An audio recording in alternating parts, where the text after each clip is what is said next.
He's my friend, and he's now the chair of the Republican Committee of Allegheny County as of Saturday, replacing the great Mr. DeMarco. He's Jason Richey, who joins me right now. Congratulations, Jason. Look, I know you're a man of many hats, but I never saw this one coming. But for those of us who love the whole democracy that is our country and our region, I couldn't be happier for you. Congratulations. Thanks, Rob. It's a great honor to see all the committee people in Allegheny County really give me a landslide victory here and show that we want unity and we really want progress in Allegheny County.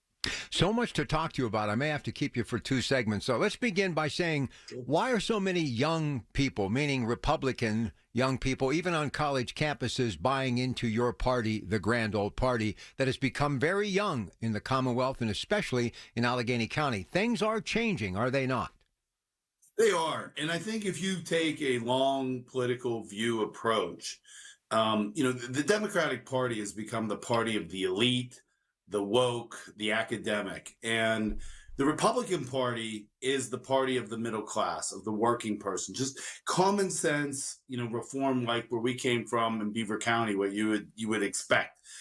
Things like supporting the police, not defunding them, supporting manufacturing, industry, good union jobs.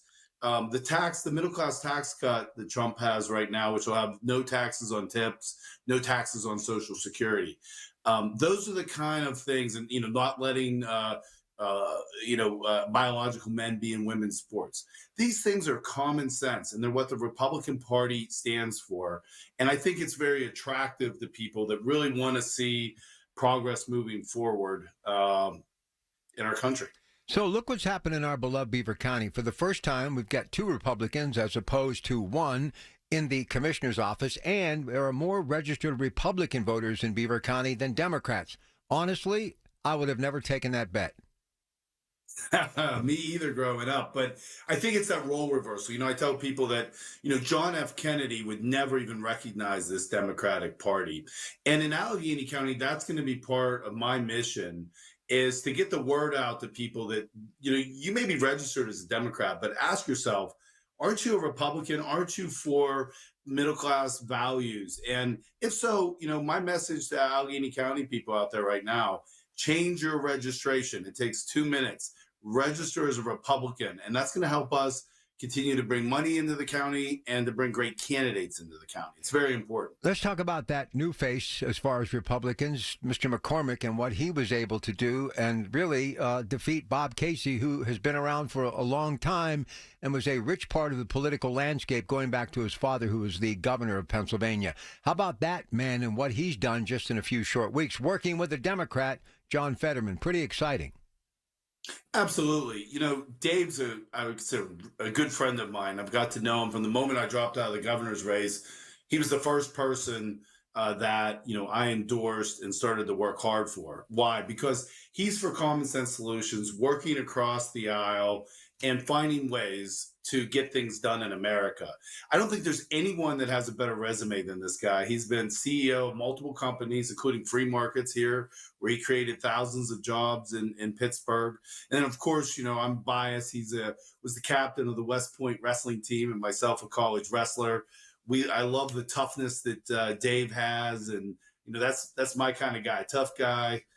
Just like the tough guys we know from Beaver County. Now, here's another name that I'd like to drop, Glenn Meekum, who I used to have some conversations with here in the studio, and I really miss him and Raja. They taught me so much, so I can only imagine what's going through Mr. Meekum's mind right now. He kind of predicted all of this stuff years ago, and I'd be like, come on, Glenn. And as I watch it unfold every day, I'm like going, Glenn Meekum, Glenn Meekum. So it's just nice, even though it may not be perfect, and even Elon Musk said that today in that cabinet meeting, Democrats and Republicans are waking up every day with conversation that concerns our government, which really is all about the citizenship.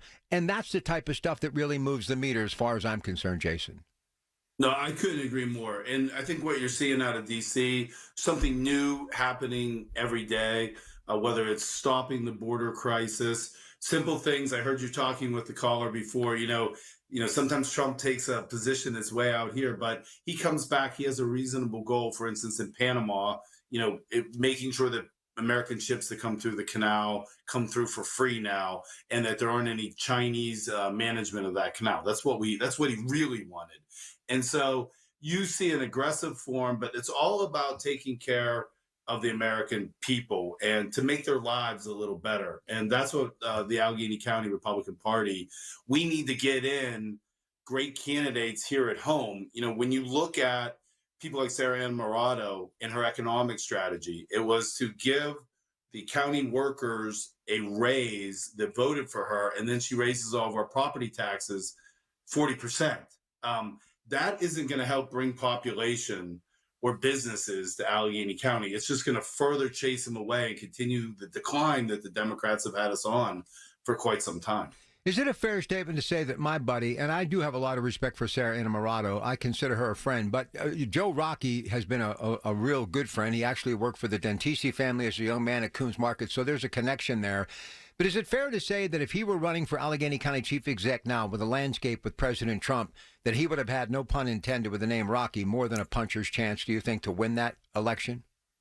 Well, I think he had a really good chance when he did run. I mean, we barely lost that. And so what I'm doing as part of being the chair of Allegheny County is we've got to, in our infrastructure, we need to get local committees, ground game, all over Allegheny County. And we're not there. We don't have that right now. And I think Joe's campaign suffered from that.